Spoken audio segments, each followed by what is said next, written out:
It's June 15th, 2016, at about 2:12 Universal Coordinated Time, or 10:12 Eastern Time. On your screen is a live view of the Falcon 9 launch vehicle beneath a sparkling sapphire sky at Space Launch Complex 40 in Cape Canaveral, Florida. Welcome to the live SpaceX Webcast. I'm Michael Hammersley, Materials Engineer for our Avionics Department. I'm standing outside of Mission Control at our headquarters in Hawthorne, California, and launch is about 15 minutes from now at 2:29 Universal Coordinated Time, or 10:29 Eastern Time. We're launching two satellites today. These are the all-electric EutelsatABS 117 West B and the ABS-2A satellites. And we're taking them on a geostationary transfer orbit, and they're going to move themselves a little bit higher in altitude to a geostationary orbit. Eutelsat 117 West B will be near South America, and ABS-2A will be near South Asia. We're also hoping to recover the first stage again on this mission, landing it on a drone ship. And we're excited. Let's get started. Good morning from Los Angeles. I'm Kate Tice, Process Improvement Engineer here at SpaceX. And like Michael said, today we are launching for Eutelsat and ABS. So we're going to be talking in a lot of detail about what those payloads are. So I'm going to be filling you in a little bit about what's going on at our launch site. So this is Space Launch Complex 40 in Cape Canaveral, Florida. You may hear us refer to it as SLC or Slick 40 during our webcast. There's a lot that goes on here that you can't really see, one of them being the hold-down clamps here at the bottom of the rocket. This is also where the 9 Merlin engines are located. For those of you that may be tuning in for the first time to our webcast, that's where the fire comes out. Here we have the first stage as well as the interstage. The first stage is what holds our propellants. So we use liquid oxygen, which we may refer to as LOX, as well as liquid kerosene, also known as RP1. Those tanks are here in the first stage. The interstage is what protects the nozzle of the second stage engine, which is right up here. During stage separation, the interstage and the first stage will come back and hopefully land on our drone ship, which is currently located a couple hundred miles off the coast of Florida. And that is, of course, I Still Love You. So those will be coming back down. We'll have more information on that later on as well. Second stage engine and the second stage will be taking the two satellites out to geostationary transfer orbits, and we do that again later on in the webcast. We'll be giving you more details about that. Now, some of the other things that we often get asked about, these towers here, those are lightning towers. Orlando, Cape Canaveral is the lightning capital of the United States, and so we want to make sure that our vehicle is protected from that high amount of energy that may come down. So what is very difficult to see is we've got some wires here connecting those towers as well, and they kind of encapsulate a little bit around the top just to protect that vehicle from all sides. So that's a little bit about what goes on at Cape Canaveral. Good morning. Thank you to those who have got up early on this Pacific coast to watch the lovely launch of Eutelsat and ABS to geostationary transfer orbit.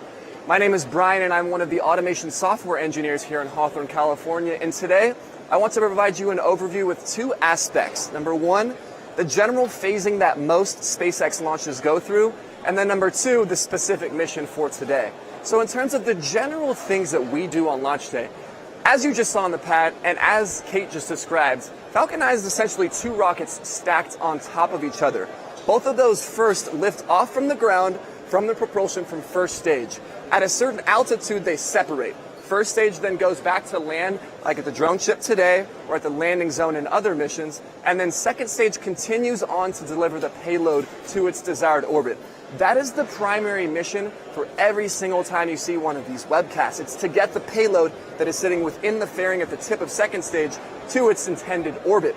Now, what is that specific mission for today? It's to launch a satellite from Eutelsat and ABS, as my co-hosts have mentioned. Now, Eutelsat's model is 117WB.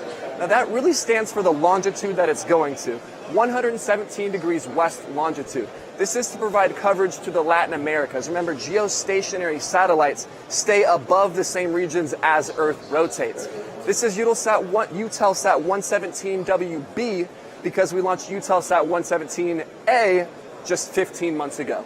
Now, ABS is the other satellite within the fairing. This is 2A, and it will be going to 76 degrees east to provide coverage to portions of Asia and Africa. It's called 2A because we launched ABS 2 15 months ago on the same flight. As with all programs, we'll bring you live footage of liftoff, as well as another attempted landing of the first stage so that we can get that reuse nailed down. Hello, I'm John Innsbrucker, Falcon 9 Principal Integration Engineer. As I've done in the past, I'll be bringing you status updates and webcast commentary throughout the flight from our launch desk here in SpaceX headquarters in Hawthorne, California. Now, as you heard, it's early morning here in Hawthorne, but as you also saw at the start of the webcast, the day shift employees are gathering for the Falcon 9 launch. They're standing in front of our Mission Control Center where they'll be watching the flight along with all of us here on the webcast. Now, currently, we're deep into the launch out of sequence at T-minus 11.5 minutes before launch. This is where the ground computers, assisted with the Falcon 9 flight computers, are doing the final checks of the vehicle and loading propellants. So let's take a look where we are right now in the countdown. Now, the Falcon 9 rolled out to the launch pad at about T-minus 17 hours yesterday.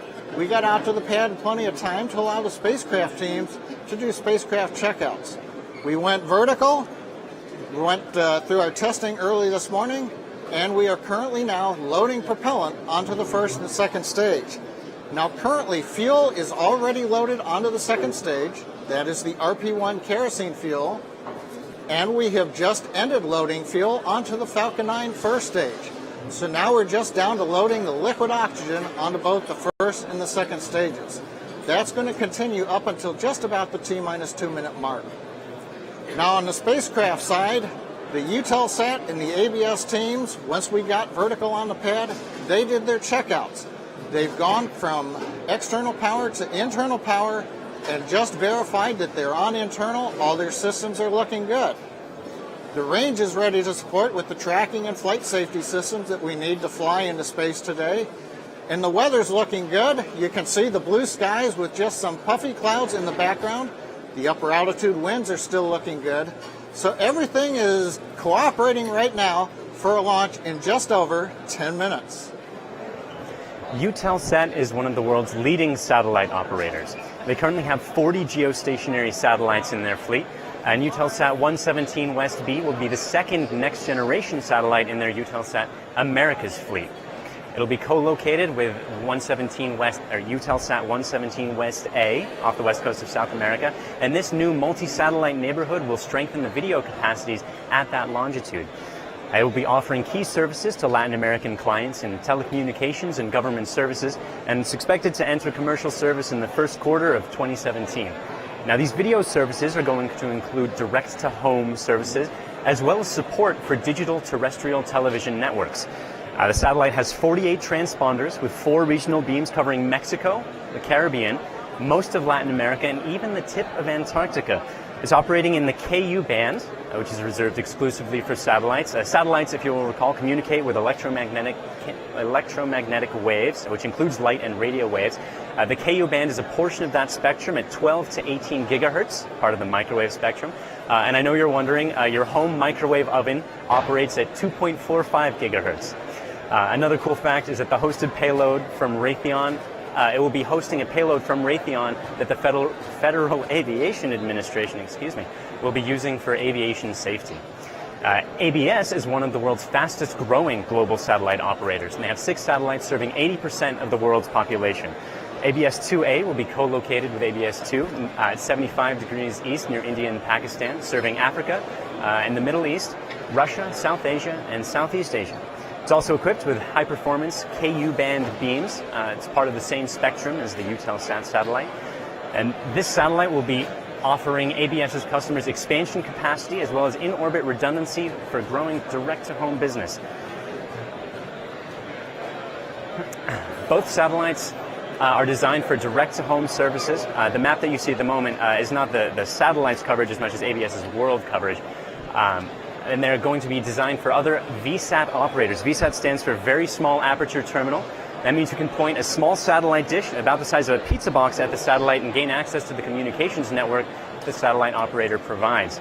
And this footage that you're seeing on the screen at the moment is of the 2 satellites undergoing final preparations for launch.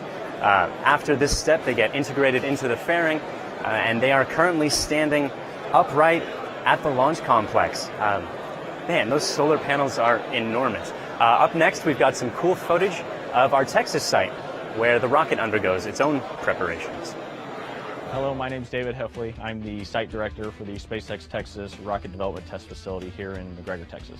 What makes McGregor unique is this is generally where the fun happens, in my opinion, so we get to see some really cool stuff in McGregor, Texas. We get to make the smoke and fire. So last year we averaged about 400 Merlin tests, so that's more than one every calendar day for just the Merlin engine. If you throw the stages into the mix and everything else we do, we could, on any given day, we could be running somewhere in the neighborhood of 6 to 50 tests. SpaceX Texas is about 4,200 acres total. I guess an interesting note on that is about half of it is cultivated that we inherited as we leased the land. So we actually have corn, wheat, and just hay in production on the site as well. We have about 15 test areas. So we're standing in the central hangar, which is where we do the first and second stage integration work. So after we test these stages, we put them in the hangar and we do post-test checkouts before we send them to the launch site. The small site is where a lot of the smoke and fire happens. That's where the engines are tested, the Merlin engines, and second stage is tested over there as well. We also have a component stand over there that does a lot of Falcon 9 component tests. If you go up to the north side of the site, that's where the large site is. So that's where booster stand is. That's where we test first stage. To the west, we have Dragon site, so that's where we test Draco, and that's actually where we process Dragon. So we do all the Dragon cargo offload in Texas. What's also great about Texas in particular is there's always something exciting happening at some particular test stand. There's new boundaries we're pushing, there's new hardware here. We seem to always be in new ground, which definitely means that it's never boring around here. There's always something exciting going on. We're at T-minus 5 minutes and 22 seconds and counting. Things are looking go for an on-time launch. We're continuing to quickly step through the automated sequence that I talked about. We're bleeding in and chilling the Merlin engines right now. The ground systems are continuing to load liquid oxygen onto both the first and second stages. We polled the team at T-minus 38 minutes for readiness to enter the launch auto sequence, as it's called. That's the scripted sequence where the ground and the flight computers prepare the Falcon 9 for flight. There's minimal involvement by the launch team. That's why you don't hear a whole lot on the countdown nets during the webcast. Now currently in propellant load, we're still putting liquid oxygen onto both the first stage and the second stage. As I said before, that'll wrap up at T-minus 2 minutes. We wait as long as we can to keep the liquid oxygen as cold as possible. That gives us maximum performance for the Falcon 9 to carry our customers into space. Some of the events you're going to see coming up very shortly. We're pressurizing the first and second stages. That'll open up the clamp arms and we'll begin retracting the strongback. So at about 3.5 minutes, you'll see the strongback recline. That'll move to the 77-degree position. That's our launch position. Prop load will finish at T-minus 2 minutes. Over 1.1 million pounds propellant will be on board the rocket. Currently, Eutelsat and ABS teams are ready. The range is ready to support. Weather conditions look good. So at T-minus 3 minutes and 50 seconds and counting, all is go. Rapid reusability. You've heard this buzzword be used multiple times as a prerequisite for the quest to make humanity multiplanetary. Now, what exactly is reusability? Well, it's comprised of 2 main pieces, recovery and then reflight. Now, recovery is something that you've seen on our previous webcast we've had some success with. The stage goes to orbit and it comes back and it lands in a safe manner that we can recover it. The second half of that puzzle is reflight. It's making sure that you are ready to fly that same recovered vehicle again. Until you can refly it, it's not technically reusable. And we're adding maturity to that recertification program as we speak. But the ultimate finish line for all these rockets is to land. If it lands on the drone ship, it gets taken on the surface of the drone ship all the way to port. That's what you see on your screen now, in the vertical position.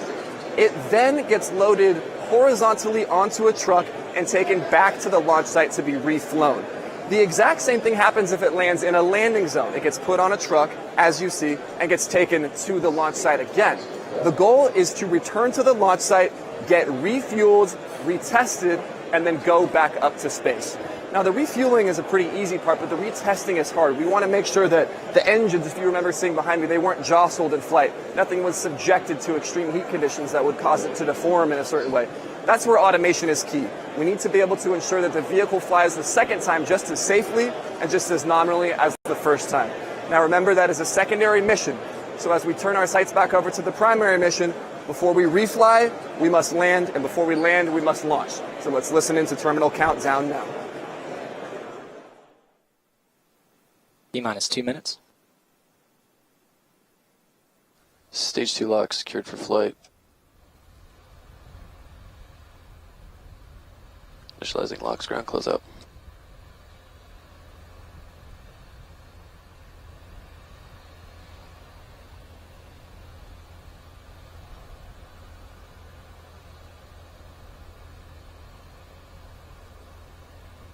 Vehicles in self-line.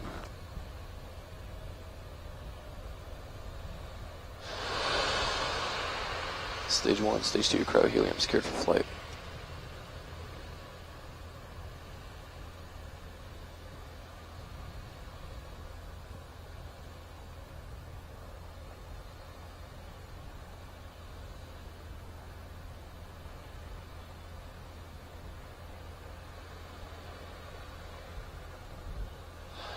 VC, verify Falcon 9 is in startup.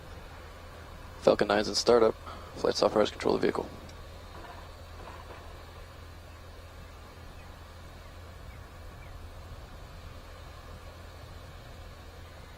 Stage 1, Stage 2, present for flight.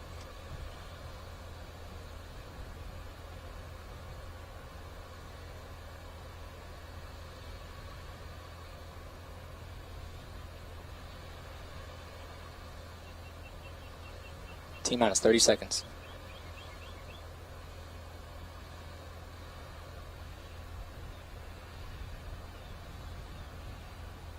T-minus 20. Falcon 9 secured flight pressures.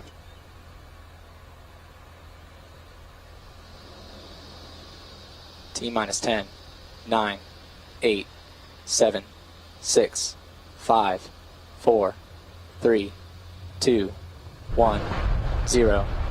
Liftoff of the Falcon 9.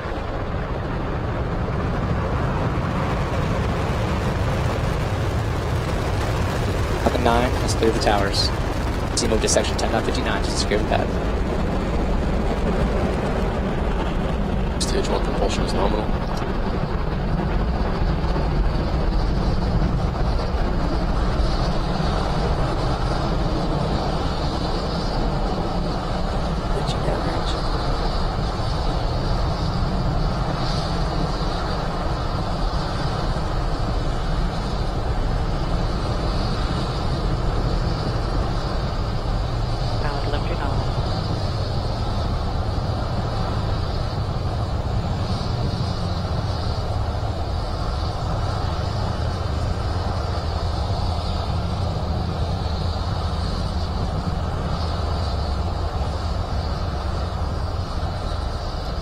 Plus 1 minute into flight.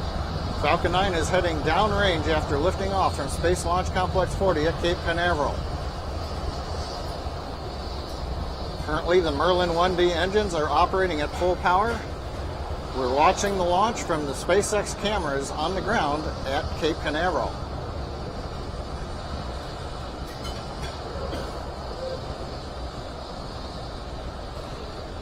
Right now, this Falcon 9 is heading through the supersonic phase.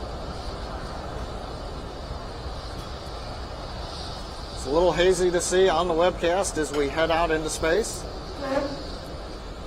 We've gone supersonic. You've also heard the call out, MVAC chill has begun.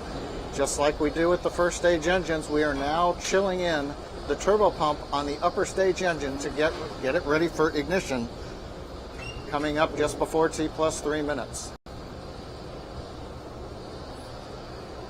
Currently the team is reporting Falcon 9 is operating nominally. Major event coming up in about 30 seconds is shutdown of the 9 Merlin engines.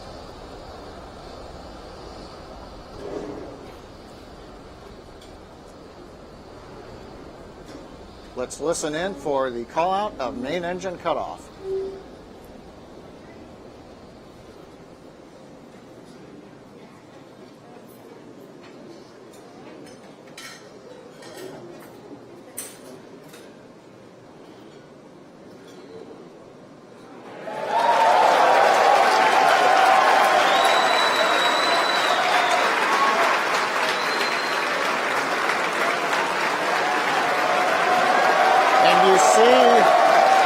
Shutdown, successful stage separation, and the view from the first stage looking at the second stage. The upper stage engine has ignited. We're on our way into the parking orbit. Let's go down to the floor and talk with the team.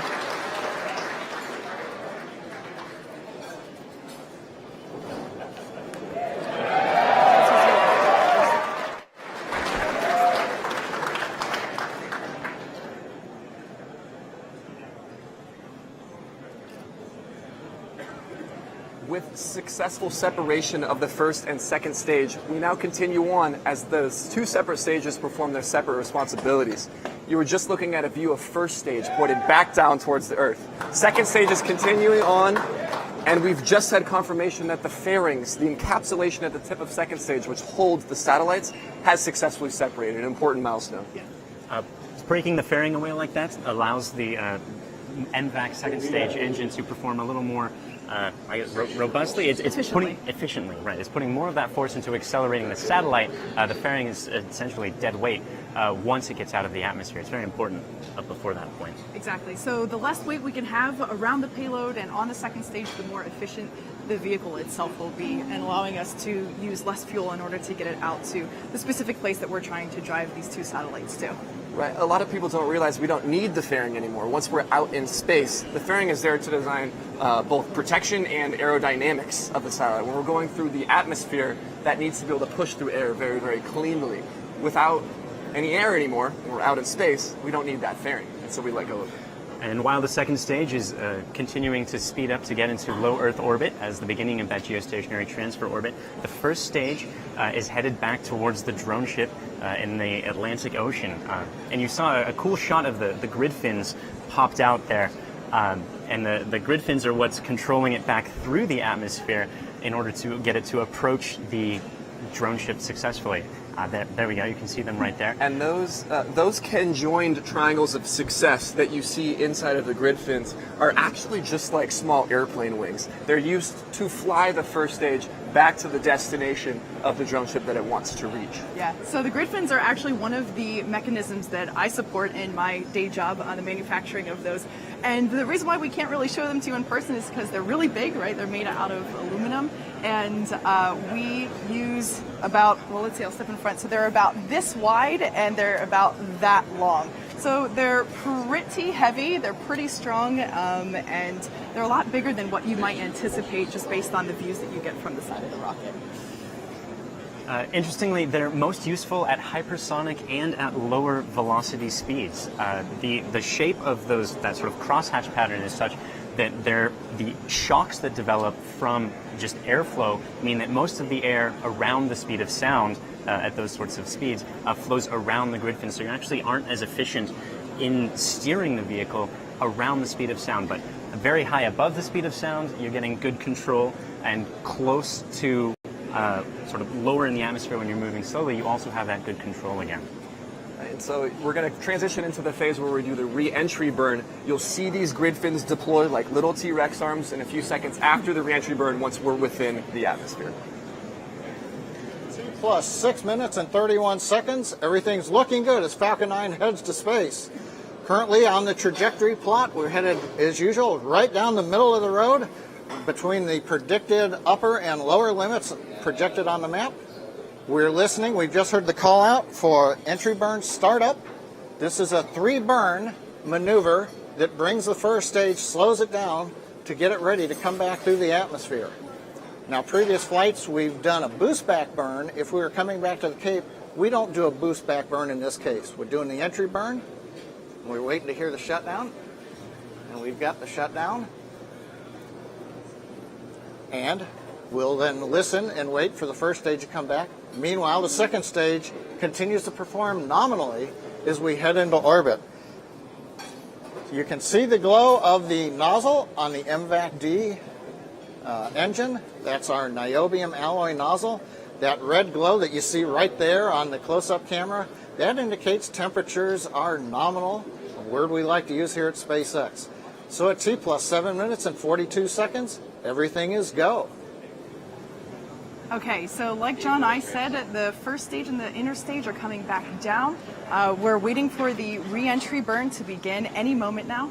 This is the burn that slows the vehicle down enough so that it doesn't burn up upon re-entry, because given that this is a GTO mission, like we've said before, this is a rocket that's coming back in really hot and really fast. Yeah, most mission profiles, we typically have 3 burns. It's boost back, then re-entry, then the landing burn. This one, we don't have a huge lofty perspective. We're going much more flat, so it's just re-entry and landing. We're coming into the landing burn now, and you should be able to see it on your screen. If footage cuts out, we find that the drone ship shakes a lot with that final few seconds as the force from the engines comes down. The landing burn has begun. You can see the drone ship shaking. Looks like our feed may have froze a little bit. Again, intense vibrations from the drone ship due to the rocket landing. Smoke. Smoke clearing. Smoke. I see a vehicle. I see somewhat of a rocket. Move, smoke. Fingers crossed. We don't know. You're seeing what we're seeing right now. now. We should be able to have some conclusive evidence in a second once we reestablish video. You can hear as the footage is coming in and out how everyone's excited. We're unsure of the status of the landing.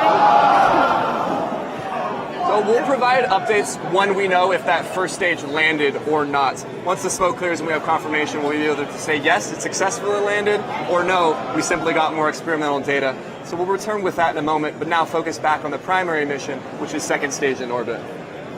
So the animation that you were just seeing on your screen is a good orbit, we're hearing, is what that animation is showing.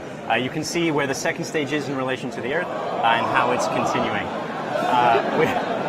You're hearing the crowd react to that jumping footage of the first stage on the drone ship. We don't know yet, just like you guys don't either. But again, the focus is the second stage, and it continues on in low Earth orbit to take us to that geostationary transfer orbit. Unfortunately, there's no Wi-Fi out in the middle of the ocean yet, so we are unable to get that clear picture as we had hoped. This is unfortunately a result of the circumstances that we have, but we will be sure to update you on that as soon as possible. And we'll stay on for a second just in case we hear of any conclusion on the first stage. But the sequence of events as we continue on, we'll go through the coast period. That's what we're entering now for second stage. There's no burn happening. We are coasting to a specific spot to get to that point in, I believe it's at apogee, where we burn, no, it's at perigee, where we burn again, so that we can reach us to the final highest apogee of 360,000 kilometers or so. 36,000 kilometers. 36,000. Okay, so with that, like we said before, we're unsure of the status of the first stage, as well as everyone else, as you can hear behind us at the moment, but we will be sure to update you when we can. We're going to go into a break for just a moment while we enter the coast phase. We will return as we get closer to the second stage startup, as well as the double payload deployments, so be sure to stick with us.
Welcome back. We're T plus 24 minutes and 52 seconds.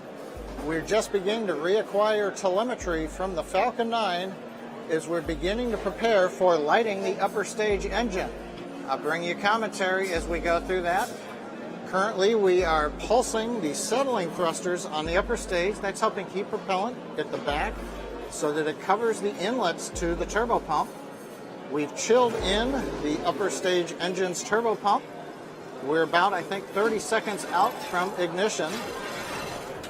Now we'll stay in a preparation phase right up until it's time to spin the turbine. We use onboard high-pressure helium gas. We can't carry a long pipeline from the Earth. It's not like we're operating off an electric cord all the way back to the launch site. We carry our gas and propellants on board. We'll spin the turbine pump, and that'll start the burn sequence. Waiting right now to see the start of the burn that'll transfer us from parking orbit into the geostationary transfer orbit. And we see ignition. Burn is underway. The burn will last just under 1 minute. Tank pressure is looking good. Chamber pressure is looking good. You see the characteristic red glow on the niobium alloy nozzle extension. Now currently, to keep the payloads underneath the maximum acceleration, we throttle the upper stage engine. We're beginning to do that right now to stay underneath the roughly 5G acceleration limit for the EutelsSat and the ABS spacecraft. You can see on the webcast we're continuing to burn. Chamber pressure is continuing to look good.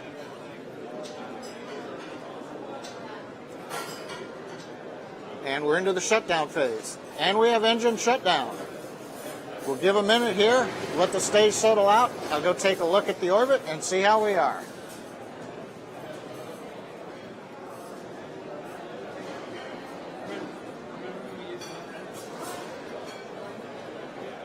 Okay, so just a quick update on the status of Falcon 9 on the drone ship of course I Still Love You. Unfortunately, it appears as though we lost the vehicle. We don't have a lot of details of this just yet, but the important thing to keep in mind is that we did receive a lot of really good data from this. As always, these are experimental attempts, and although we can say that Falcon 9 was lost in this attempt, we did get a lot of really valuable data from it. And with the second stage engine cutoff, now the second stage is in the geostationary transfer orbit. We've just gotten confirmation that it is, in fact, a good geostationary transfer orbit. So what that means is that the satellite, or the second stage and the two satellites, were starting in low Earth orbit, and if that were to continue, it would be quite close to the Earth.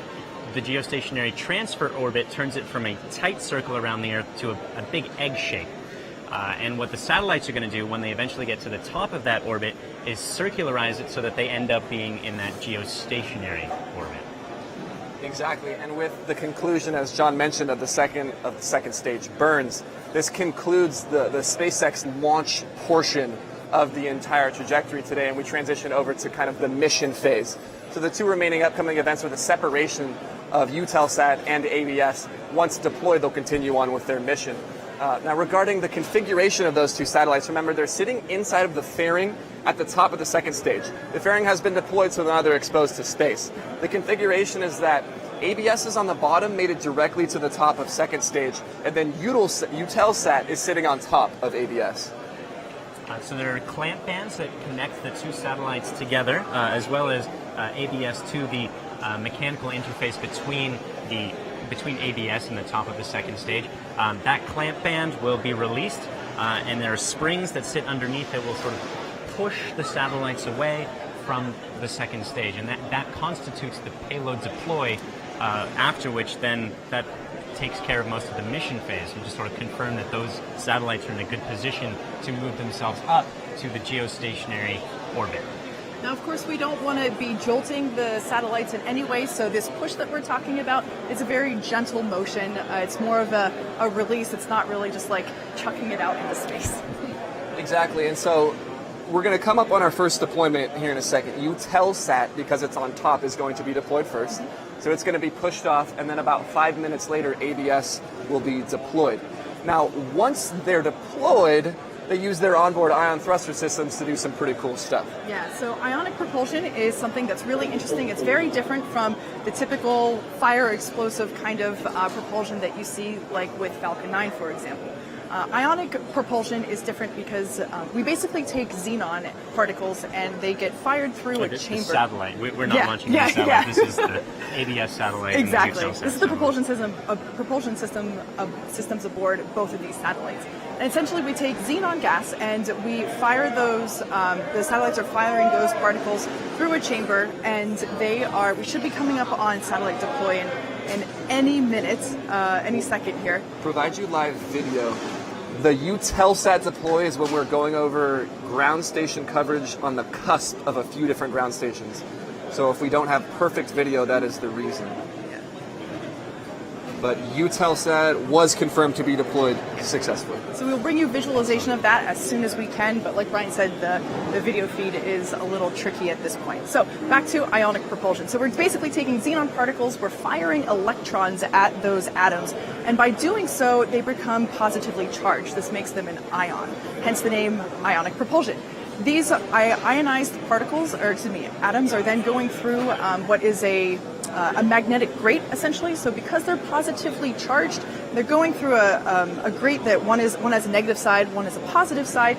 They get acceleration from that. They basically bust out the back, and that is what provides force to the engine itself. So the acceleration for this type of propulsion is on the slower side. In fact, the amount of force that is given off by this type of propulsion is about the same force that a piece of paper gives on your hand as you hold it. So it's really good for propulsion out in space where you don't have friction, you don't have a whole lot of gravity pulling against the payload itself. So this is a good form of propulsion for these particular satellites. It's also extremely mass efficient, and because mass is so critical on a satellite, you can afford to launch more communication services, which is really the whole premise of what the satellite's doing, if you have a more mass-efficient propulsion system like the ion system is. Exactly. So after a few moments of a health check on Eutelsat, it will begin to fire up and start using that propulsion system to slowly get itself to its final geostationary orbit. ABS will do the same after deployments in a few moments. So, Kate, you'd mentioned that the final release is quite soft. There are a lot of environments for the satellites during the actual ascent phases that can be fairly strong. And if you're curious to see exactly what those environments are, we have a payload user's guide that we share with our customers when we're doing launches to make sure that the satellite and the rocket are compatible in terms of the environments that are getting transferred from the one to the other. That payload user's guide is at spacex.com/falcon9 if you are curious to see some of those nitty-gritty details. It includes things like the power requirements prior to launch, like how we're actually keeping the satellite powered up before it switches over to its own internal power. It also includes the shock loads from the large mechanical events that are occurring during ascent, including all the engine starts, the engine shutoffs, the separation events, max Q. Each of those sends a quick pulse of energy through the vehicle, some of which, if it were to get transferred too strongly to the satellite, could potentially damage it. We make sure that that does not occur by communicating those specific requirements to and from our customers. So just a quick recap in case if you're just joining us, we had a great ascent of Falcon 9 and a great stage separation. First stage and the inner stage returned back to, of course, I Still Love You, our drone ship off the coast of Florida. Unfortunately, we lost the vehicle in that landing. However, second stage, as you can see, is performing nominally. We had a confirmation of good separation of Eutelsat, and right now we're just waiting on the second deployment for ABS. Speaking of some of that device sensitivity that you're mentioning that we have to satisfy requirements for, these satellites have all sorts of suites of sensors on board to perform different duties that need to be safe throughout the launch process. Some of those include star trackers, sun sensors, GPS positioners, things that tell the vehicle where it is, how it's positioned, so that it knows how to get to its final destination and knows what orientation to be in when it does exert some thrust from that ion to the back. And so those sensors and those suites need to stay safe throughout the launch process so that they can be used right now as they are to get us to our final position. And in particular, they need to also stay clean. Staying clean is a big part of staying safe. for those sensors. You can imagine if you're trying to look through a telescope and it's just got some smudge on it, you're not going to be able to see what you're looking at. Same thing happens for the satellites. And so inside of the fairing during ascent, we make sure that the satellite environment within the fairing is very carefully controlled. We're actually filling it with dry nitrogen to drop the relative humidity. And we always make sure that we maintain positive pressure within the fairing so as not to pull in uncontrolled atmosphere during ascent. If you have condensation that forms, it can carry bits of smudge that would affect some of these sensors. We're about 15 seconds away from that second satellite deploy event. We'll hopefully have good live footage of that. Have good ground coverage for this one. So there you see the second satellite. We got some cheers in the background. There's the visual confirmation. Oh, what a beautiful shot. That's like a film right there. That's Gorgeous. It's surreal to see, but that's the ring of the Earth as a satellite is deployed away from it. It's still fantastic to see every time. I just got chills. So it turns out that's most of our stuff done. We need to confirm that the satellites are headed safely to geostationary orbit. But we had a successful launch. We did not have a successful landing, unfortunately. Again, this is all experimental. And we're very excited for the day when it becomes regular, but we're not quite there yet. And we've had 2 successful payload deploy events. So again, that just about closes it up for SpaceX. And best of luck to ABS and Eutelsat for continuing their ascent to geostationary orbit. So at this time, we would like to thank our customers, ABS as well and Eutelsat, as well as the range and, of course, the whole SpaceX team, and you guys, the viewers. Be sure to check us out on our website, www.spacex.com. But we also got some other cool stuff going on Facebook, Instagram. I love our Instagram page. It's fantastic. As well as YouTube and Twitter. On a final note, our hearts go out to all the victims, their families and friends who are suffering from this week's horrific tragedy in Orlando. From all of us at SpaceX, our thoughts and prayers are with you, and to those who are still recovering, we offer our best wishes for a full recovery.